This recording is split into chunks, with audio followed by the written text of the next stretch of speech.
अस्सलामु अलैकुम वरहमतुल्लाहि वबरकातुहू। फ़ाहम दीन यूट्यूब चैनल पर खुश आमदीद। हमारा जो टॉपिक चल रहा था वो था मसाइल गुस्ल, और मसाइल गुस्ल में कल की वीडियो में हमने सीखा था गुस्ल वाजिब होने की शर्तें। गुज़श्ता कल जो वीडियो बनाई गई उसमें हमने सीखा था गुस्ल वाजिब होने की शर्तें, और आज की वीडियो में इंशाअल्लाह अज़ीज़ हम सीखने जा रहे हैं गुस्ल के सही होने की शराइत। गुस्ल किन शर्तों की वजह से सही होता है, और अगर वो शर्तें ना पाई जाएं तो हमारा गुस्ल सही नहीं, और अगर गुस्ल सही नहीं है तो उसके बाद ज़ाहिर सी बात हम नापाकी की हालत में हमारी तमाम तर इबादत जो है वो ज़ाया चली जाएंगी, हमारी तमाम तर इबादत कबूल नहीं होंगी। तो इसलिए बहुत अहम टॉपिक है, तो जुड़े रहिएगा आखिर तक मेरे साथ। देखिएगा गुस्ल के सही होने की शराइत। गुस्ल के सही होने की शर्तें। नंबर 1, तमाम जिस्म के ज़ाहिरी हिस्से पर पानी पहुंच जाना, बशर्ते कि कोई उज़र ना हो, यानी कि पूरा जिस्म जो है इस पर पानी पहुंच जाए, बशर्ते कि कोई उज़र ना हो। उज़र से मुराद के कोई बीमारी है या किसी उज़्व पर कोई पट्टी वगैरह या प्लस्तर, मसलन बाजू टूटा हुआ है उस पर प्लस्तर लगा हुआ है, तो यकीनी सी बात उसका हुक्म अलग है। इंशाल्लाह आइंदा आने वाली वीडियोज़ में उसको भी बयान किया जाएगा।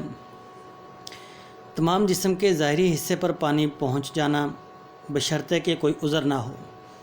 अगर बग़ैर उज़र के कोई ज़ाहिरी हिस्सा जिस्म का बाल बराबर भी खुश्क रह जाए तो गुस्ल सही ना होगा। अगर बग़ैर किसी उज़र के कोई ज़ाहिरी हिस्सा, यानी कि जिस्म का जो ज़ाहिरी हिस्सा है वो बग़ैर किसी उज़र के, जैसे उज़र मैंने बयान कर दिए, जिस्म के बाल बराबर, जिस्म के ऊपर जो एक बाल होता है इतना भी हिस्सा अगर खुश्क रह गया तो गुस्ल सही नहीं होगा। इसमें थोड़ी एहतियात कर लेनी चाहिए, मसलन कानों के अंदर और नाफ के अंदर, इन जगहों के अंदर थोड़ी सी एहतियात से ये चेक कर लेना चाहिए कि पानी पहुंचा है या नहीं। ठीक है, अगर एक बाल बराबर भी हिस्सा हमारा खुश्क रह गया तो हमारा गुस्ल जो है वो सही नहीं होगा।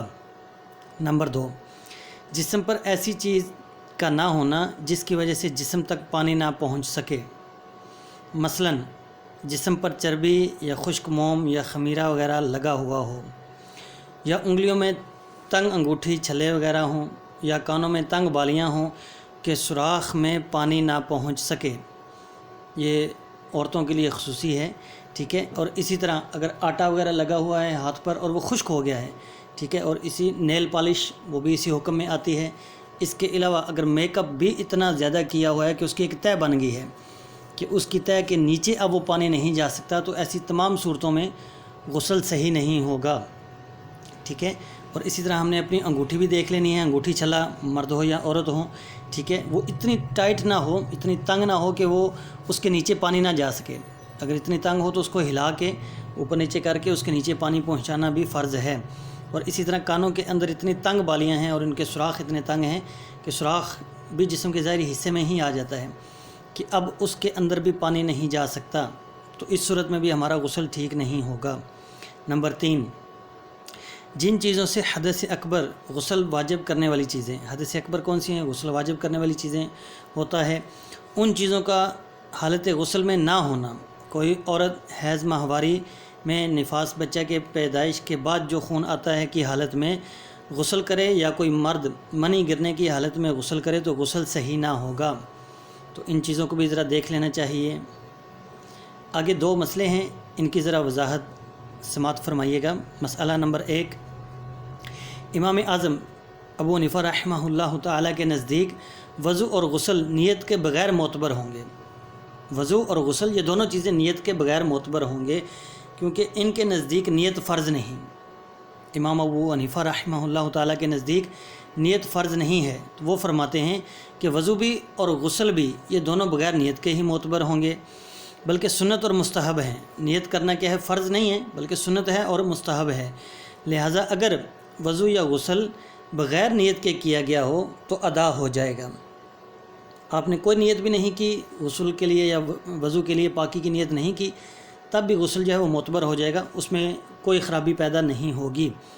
मसला नंबर 1, लेकिन बेहतर ये है कि शुरू वज़ू में हाथ धोने के वक्त नियत कर ली जाए। मुनासिब ये है कि वज़ू शुरू करने के वक्त गुस्ल की नियत कर लें, یعنی کہ آپ جب غسل خانے میں گئے اور اس سے پہلے آپ جب وضو کرنے لگے ہیں یا ہاتھ دھونے لگے ہیں تو اس وقت آپ پاکی حاصل کرنے کی نیت کر لیں، لیکن اس میں ذرا تھوڑی سی احتیاط اس بات کی کیجیے گا کہ غسل خانے کے اندر ہم نے زبان سے نیت نہیں کرنی ہے بلکہ دل سے، نیت ویسے بھی کہتے ہیں دل کے ارادے کو، ٹھیک ہے، دل میں ہم نیت کر لیں کہ ہم پاکی حاصل کرنے کی نیت کرتے ہیں۔ امید ہے کہ آج کا مسئلہ اچھی طرح سمجھ آ چکا ہوگا۔